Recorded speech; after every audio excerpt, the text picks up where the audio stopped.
A famous evolutionist, the English paleontologist Colin Patterson, admitted this when he said, "No one has ever produced a species by mechanisms of natural selection. No one has ever got near it, and most of the current argument in neo-Darwinism is about this question."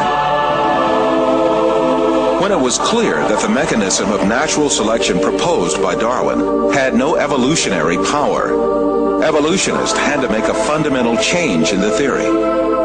In addition to the concept of natural selection, they added a second mechanism called mutation. Mutations are alterations or distortions that take place in the DNA of living beings, mostly as a result of external effects such as radiation or chemical action. The theory of evolution now holds that living things are differentiated from one another and develop as a result of mutations.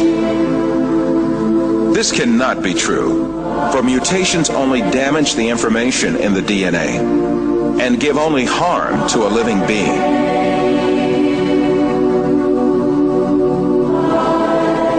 No beneficial mutation has yet been observed either in nature or in laboratories. Since mutations do not add new genetic information, it is impossible for living beings to acquire new organs through mutations. Is new information being generated? That's what evolutionists have to come up with. Right. They have to have a mechanism that generates new, never before existing genetic information that can build all these bigger and better structures. Right. That supposedly never existed before. Right. Right. Never before existing information. Back when there was only a single cell that gave rise to all the diversity of life, there wasn't information. Right. For skin and hair and heart and a brain and so on. Right. So you have to generate it somehow, according to evolution. Right. Now, Dr. Werner Gitt is an information specialist. Since we're talking about information, we'll go to an information specialist. He wrote a book called In the Beginning Was Information that you and I both love. And in his book he says this: a code system is always the result of a mental process. It requires an intelligent origin or inventor. It should be emphasized that matter as such is unable to generate any code.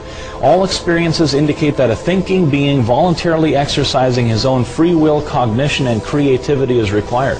Right. He goes on to say, there is no known law of nature, no known process, and no known sequence of events which can cause information to originate by itself in matter. Right. This is why Professor Richard Dawkins, one of the most renowned advocates of the theory of evolution of our day, hesitates when he is asked to give a single example that increases the genetic information. Professor Dawkins, can you give an example of a genetic mutation or an evolutionary process which can be seen to increase the information in the genome?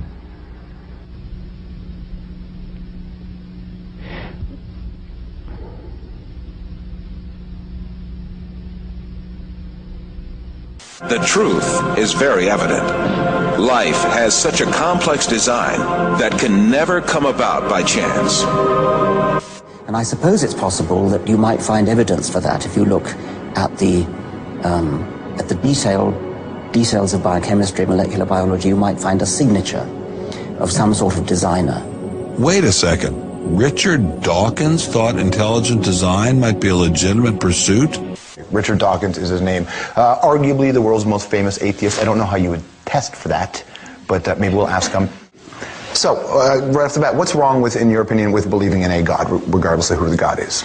I think it's false. I think that it's a matter of belief without evidence. And I suppose it's possible that you might find evidence for that if you look at the